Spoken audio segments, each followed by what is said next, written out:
You are not all alone in this world. Don't think that you don't have help. Don't think that no one is caring about you. The truth is, there are people who can help you and who are willing to help you. All you got to do is just step a little outside and seek for the help from correct people and from the correct places. So when the life throws challenges towards us, when there is tough times in life, we tend to think that we are the only person who is going through depression, anxiety, or stress or problems. But the truth is, if you see the world, there are millions and millions of people who are struggling and who are suffering in this life, right? We all struggle in our lives to live in this world, right? So it is not your suffering. It is not only my suffering. It is our suffering. We all are suffering in this world. The Buddha said, where there is birth, there is suffering. That is the reality. But we don't want to think about this suffering as something negative, right? It is not the suffering that makes us negative. It is the perspective that we are holding on to suffering makes us negative, right? So, today, I'm not here to talk about depression and how to quit the depression. Today, I'm going to share with you a simple Buddhist practice that can help you in healing these depressive thoughts or anxious thoughts or any kind of mental suffering that you're having. And this practice is called becoming mindful about your thoughts, right? Becoming mindful about your thoughts. In Satipatthana Sutta, Buddha explains this as Cittanupassana. So how can we practice becoming mindful about our thoughts? It is very simple, right? You can do this practice whenever you want or wherever you want. It is free. You totally have the freedom to do it, right? Here's how we can do this. And when we become mindful about our thoughts, what we are doing is we are not judging our thoughts, and also we are not trying to stop our thoughts, but we constantly become aware of what we are thinking, what comes to our mind. So all you got to do is you can sit down, or you can do this while walking, while traveling in the bus, or wherever you want.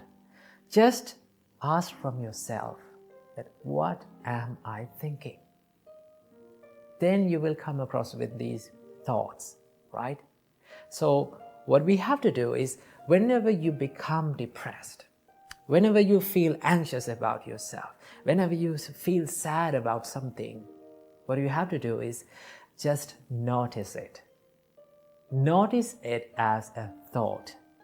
Because most of the time, we judge ourselves by thoughts. We are thinking about ourselves as our thoughts. But remember, you are not your thoughts. When you become more mindful, it gives you this ability to separate yourself from your thoughts, right? So we don't want to judge ourselves by our thoughts. What we are doing is we become mindful. We become more aware of our thoughts without judging. It is very simple. It's like this. It's like you're watching a traffic pass by sitting beside the road. You can see cars are going, you can see bikes are going, vans, buses, cargo carriers. There are so many vehicles that are going.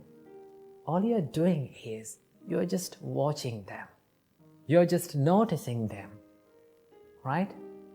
But most of the time what happens is we become more afraid about these vehicles and we try to jump into the middle of the road and we are trying to stop these things. Right? That is what you are doing. That is what we are doing when we become depressed or sad. When these sad and depressed thoughts haunt our mind, what we are doing is we are trying to fight it. We are trying to suppress them. We are trying to stop them. The more you try to stop these thoughts, it will come again and again. Remember that. So all you got to do is, we are not going to fight them, we are not going to stop them, we are noticing them, right? You can do this. Just ask this simple question from you: what am I thinking? Then you will find that, oh, my thoughts are depressed. It is not me that is depressed, my thoughts are depressed, right? So what is the nature of a thought? It will come and it will stay for a while in your mind and it will fade away. That is the nature of the thought.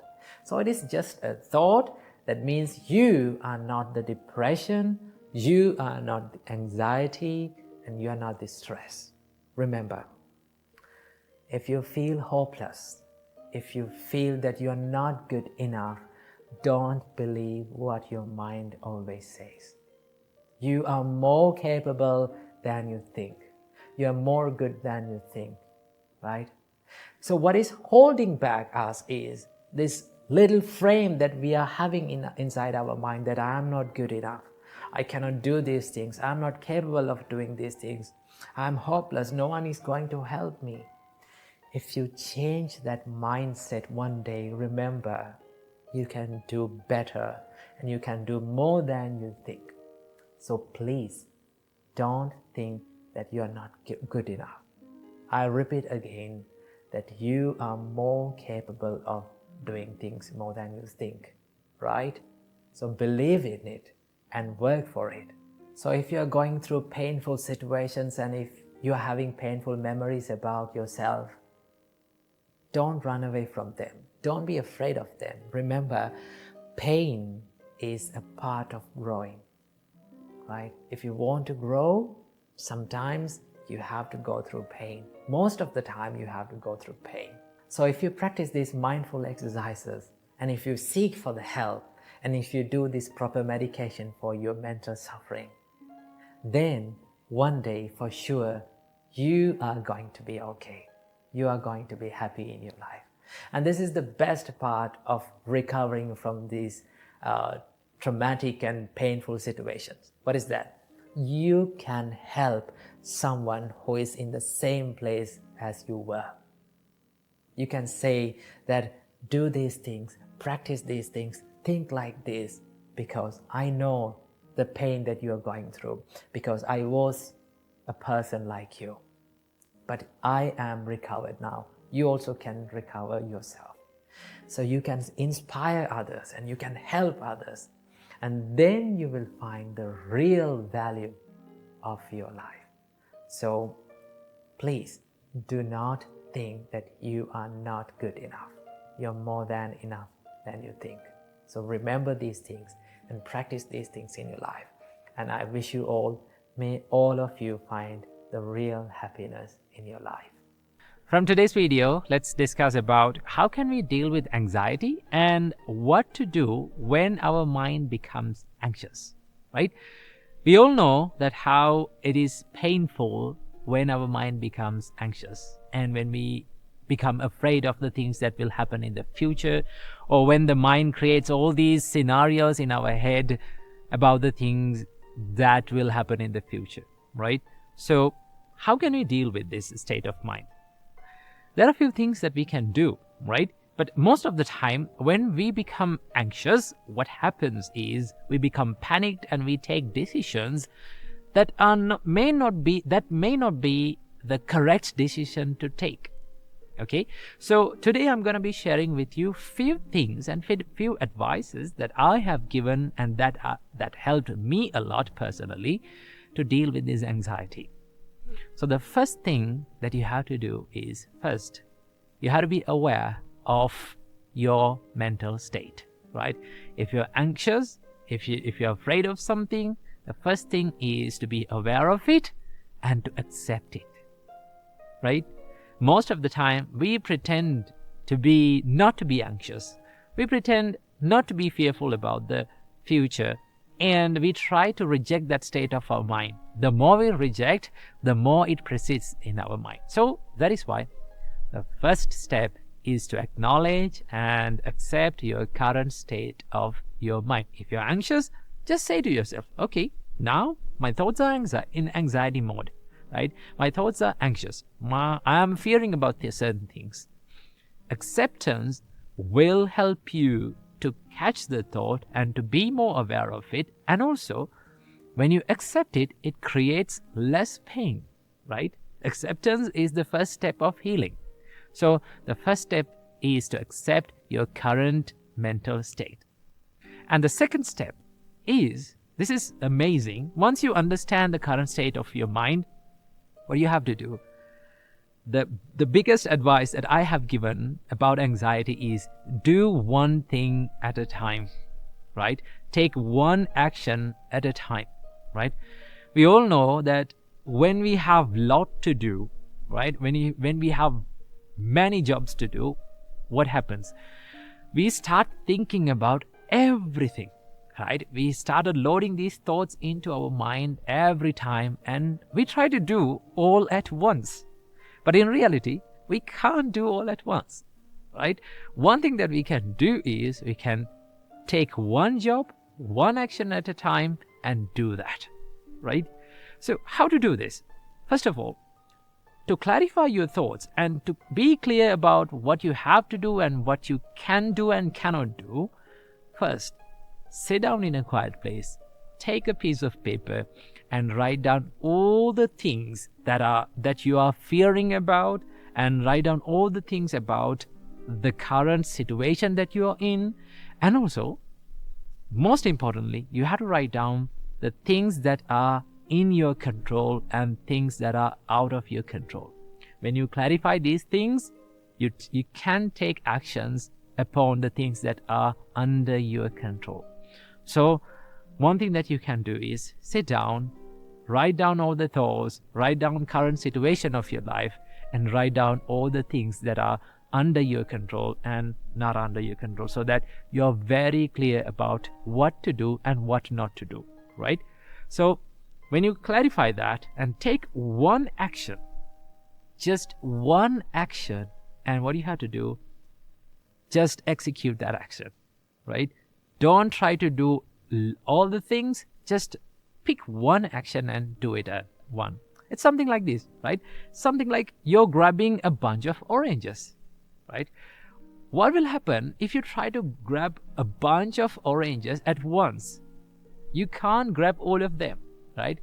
It will fall, they will fall. So one thing that you can do is pick a basket, take one orange at a time and put it into the basket.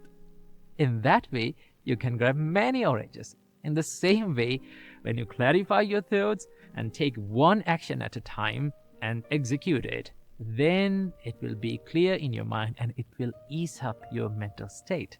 So do one thing at a time. And the third step is to do it slowly and deliberately, right? Even when you become clarified about what to do, don't be anxious, don't be panicked. What do you have to do? Do it slowly, right? One thing that a lot of meditation masters teach is that when you're anxious, do something slowly, right? Slow down. When your body becomes slow down, your mind becomes slow down. That's the connection between the body and our mind. When our mind is slow, our body is slow. When our body is slow, our mind is slow. So do things, take that action and do it slowly and deliberately. Do it with proper consciousness, proper awareness and proper mindfulness. That's so that you feel what you're doing. Then you understand what you're doing, right? So in that way, you can ease up this anxiety. And the last thing that you have to do is do it completely, right? Complete the action. When we are anxious about certain things, what we do, we don't complete that action, right? We just hang over that problem or that task and we don't complete it, right? One thing that you have to do is do it completely, right? Complete your action, do it slowly, deliberately, and finally complete that action so that that step is finished, right? And then once you complete that action, what do you have to do? Take the next step and do it slowly, deliberately and completely.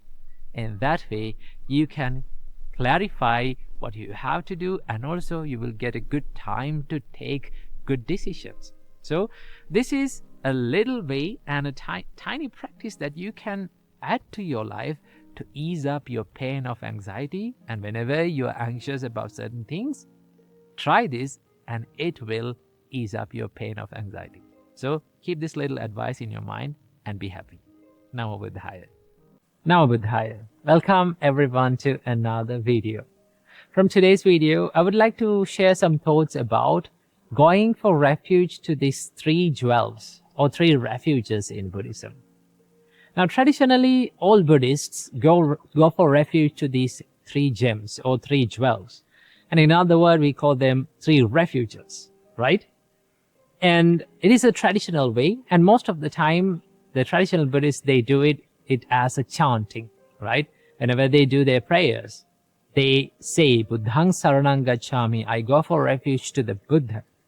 Dhammang Saranang Gacchami, I go for refuge to the Dhamma, the Buddha's teachings. Sanghang Saranang Gacchami, I go for refuge to the Sangha, the monastic and the spiritual community. So one can think, okay, it is same like the other religions, you know. You go for refuge, you believe in this Buddha and his teachings and the monastic community. It is same. But if you take a closer look at going for refuge, the process of going for refuge, there's a clear reason. There's a clear reason why we do this, right? And also we have to remember that just because we chanted Buddhang Saranang Gacchami, or just because we chanted that I go for refuge to the Buddha, Dhamma, and Sangha, doesn't mean that you truly go for refuge to the Buddha. Okay? So there's a way to do that. So let's discuss how we should do this. First of all, what are these three jewels? The first jewel or the first refuge in Buddhism is called Buddha. Buddha is the historical Buddha, the greatest teacher who taught the Buddhist teachings to all of us. The greatest teacher who taught the reality of life. So we consider him as the teacher, right? The guiding light of our life. So why we go for refuge to the Buddha? Sometimes some people can say, okay, now you're believing the Buddha as a god. No, it is not the same way, because Buddha wasn't a god, and nor did the Buddha claim himself to be a god, right? So the Buddha was a simple human like all of us who achieved something beyond that an average human could achieve, the liberation. So why we go for refuge to the Buddha? It is because he's the biggest role model of our life, right? So to have an inspiration from a character, we go for refuge to the Buddha. When we go through the difficult times and hard times in our life, we can always relate to the Buddha's life and say, okay, if Buddha faced such kind of adversities and difficulties, how would Buddha do this, right? So then you can follow the Buddha's life and Buddha's role model. You take the Buddha as the role model and it becomes the biggest inspiration for our life. So that is why we go for refuge to the Buddha, right? So the correct way to go for refuge to the Buddha is to consider the Buddha as the biggest role model of our life, and to learn from his character and to follow his character as well. Okay? Or even though we cannot follow his fullest character, at least we can try some of his amazing qualities in his life. Okay? So that is the first thing and the first reason why we go for refuge to the Buddha, right? And then the Dhamma, that is the second jewel or the second refuge in Buddhism. Dhamma is the Buddha's teachings. Now, why we go for refuge to the Dhamma? It is to consider it as the framework of our spiritual practice. Buddha taught his amazing teachings for 45 years.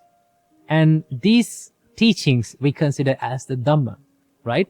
So these teachings gives us amazing help to live our life and to understand the true meaning behind our life, right? So to provide this framework, provide this path, we go for refuge to the Dhamma.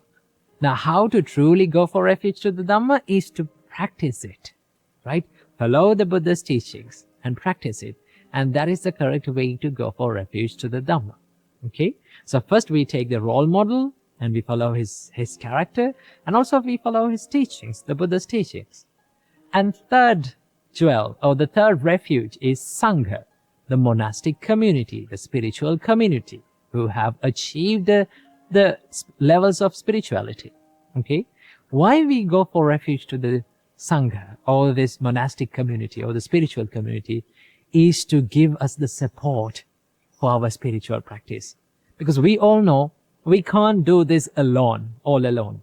We need a community. Everyone needs a community of people to grow. So when we get together and when we get in touch with this spiritual community, we can take advice from them. We can take this experiential advice from them and grow ourselves, right? So as a help, as a support for our spiritual practice, we go for refuge to the Sangha, the monastic community. So this is why we go for refuge. And this is the real reason behind going for refuge to the Triple Gems. So I hope you got some idea about the 3 refuges in Buddhism. So I wish you all, may all of you be healthy, happy, and peaceful. Namo Buddhaya. The Buddha said, all conditioned phenomena are impermanent. When one sees this with insight and wisdom, one turns away from suffering and dissatisfaction in life. So from today's video, let's talk about the 3 signatas of life. 3 signatas, or in Pali we call it Tilakkana, is one of the fundamental teachings of Buddhism. The Buddha taught us that these 3 signatas are the fundamental nature of everything around you and everything within you, right? Everything within you and everything around you carries these 3 natures of life. So what are these 3 natures? The first one is anicca. The Buddha said, the life is impermanent. Everything around you, everything within you is subject to impermanence, right? So anicca means impermanence. Then the second sign, the second signata of life is dukkha. Dukkha can be translated into English as suffering. It is the most common translation. And also it gives the meaning of dissatisfaction of life. Okay? So the second sign, the second nature of life is that it is suffering and dissatisfaction. And the third is called anatta. Anatta can be translated into English as not self, right? So these are the 3 signs of everything around you and everything within you. So how can we understand this teaching of the Buddha? So first we'll take a look at anicca. What do you mean by anicca? The translation is impermanence. How can we understand impermanence?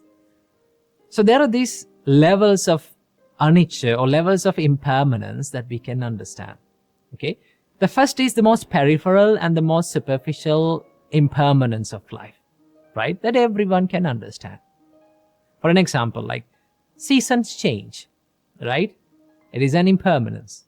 And sometimes these rivers, they dry up, right? It is an impermanence. These buildings collapse, right? It is an impermanence. Your car breaks down, your laptop doesn't stop working. This is more peripheral and more superficial, and everyone can understand this kind of impermanence in life. And there is this second level of impermanence that is more subjective to you, right? Your body starts aging, okay? Your body is under constant change, right? It is aging. That is an impermanence. And then your body is subject to illness or sickness, right? All of a sudden you fall ill. One time you was healthy and you become ill. That is also an impermanence. And then sometimes people change, their mindsets change, their personalities change. This is something that is more subjective to you. It is very closer to your life, right? And there is this more subtler and very subtle way of impermanence that lies beneath within all of our lives.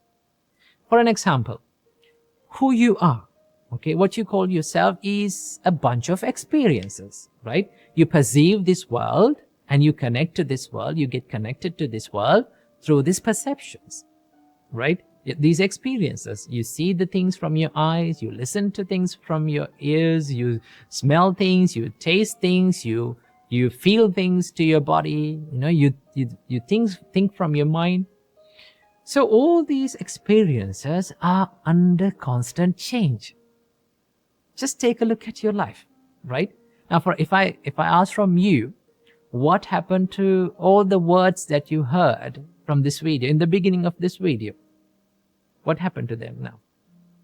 They have been changed now. They have become impermanent. So in life, all these experiences, right? And all these perceptions how we perceive this world, all these experiences that we get connected with this world are under constant change. They have this transient nature. Okay? So that is the very subtler and the most deepest impermanence in life. Right? So what happens? How this becomes impermanent? The Buddha said why this becomes impermanence is because everything is conditioned. Everything arises due to conditions. For an example, when we see things, right, there should be certain conditions to see for our vision, right? When we hear things, there are certain conditions that occur within us, right? For an example, if someone blamed us, okay, in a faraway place, from a faraway place, let's say in another country, someone is blaming us, right? Do we get angry? We don't get angry, right? Because we didn't hear it. Now, when we hear this, okay, as soon as we hear this, now we become angry. So there are certain conditions that they need to come together for our perceptions and for our experiences in this world. So the nature of these conditions is that they are also under constant change.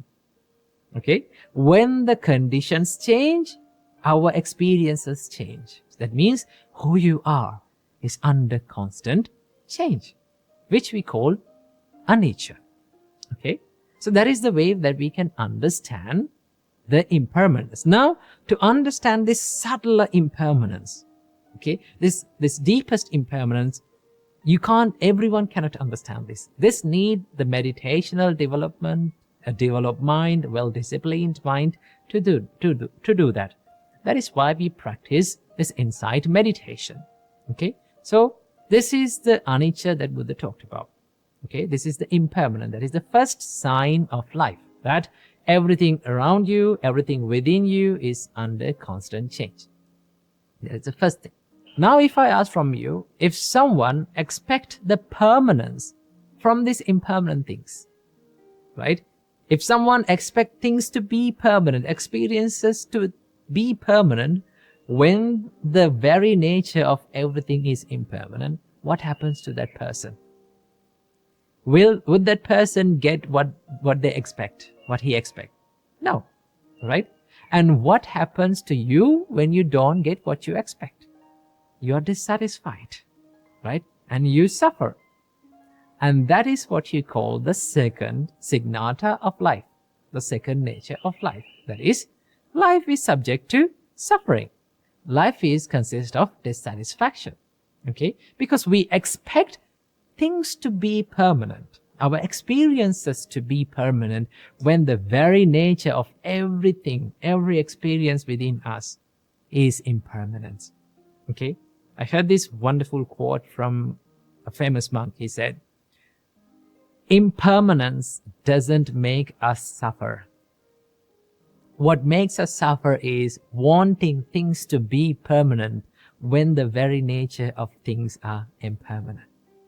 Okay, so the second signata of life is the dukkha, the dissatisfaction. Why dukkha? Because things are impermanent and we expect things to be permanent, right? Letting go of these expectations to be permanent is what you call the realization, the liberation, right? Expecting things to be permanent when the things are impermanent, is called the ignorance in life. Okay, so the second signata is that life is unsatisfactory, right? Everything around you cannot satisfy you to the fullest extent, right?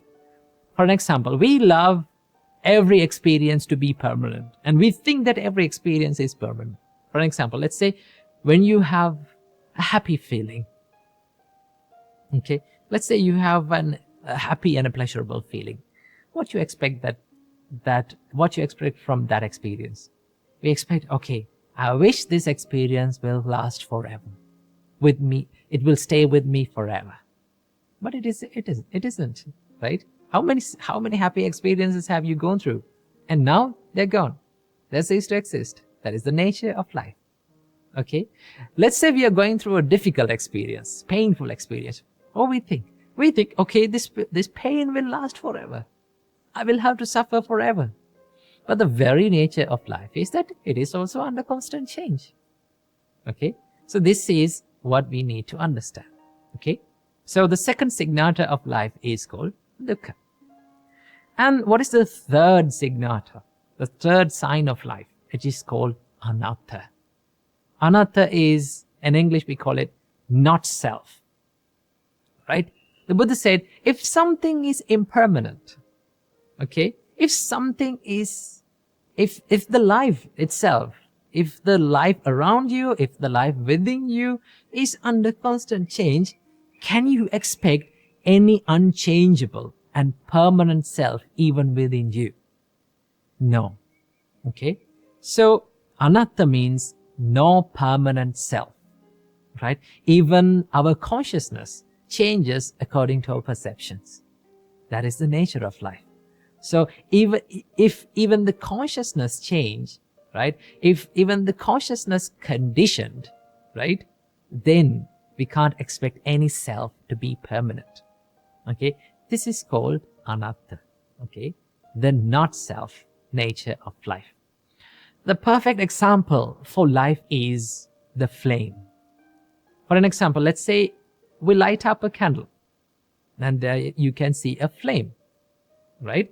Now, you can point out and show the flame, and we see the flame as an object. It appears to be like an object. But if you take a closer look at this flame, the nature of flame is that it is not one permanent thing, one unchanging thing.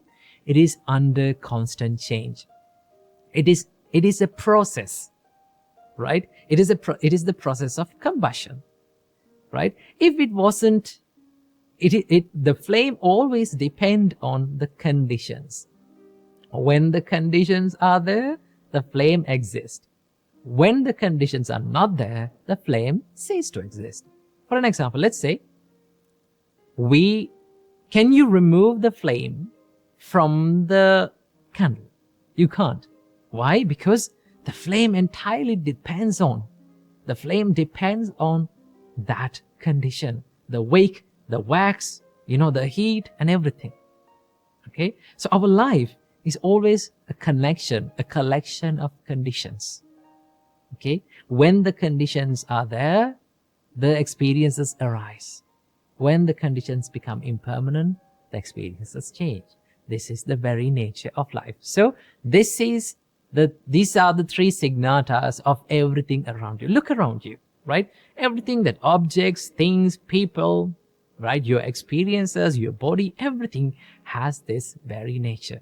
So the Buddha said, if someone understood with developed wisdom, right? If someone understood this very nature of life, he turns away from suffering because he doesn't expect things to be permanent, because he knows that everything around him and everything within him is impermanent.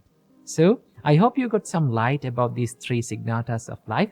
So I wish you, may you be healthy and may you be happy and may you be able to realize these three signatas of life in this life. Namo Buddhaya.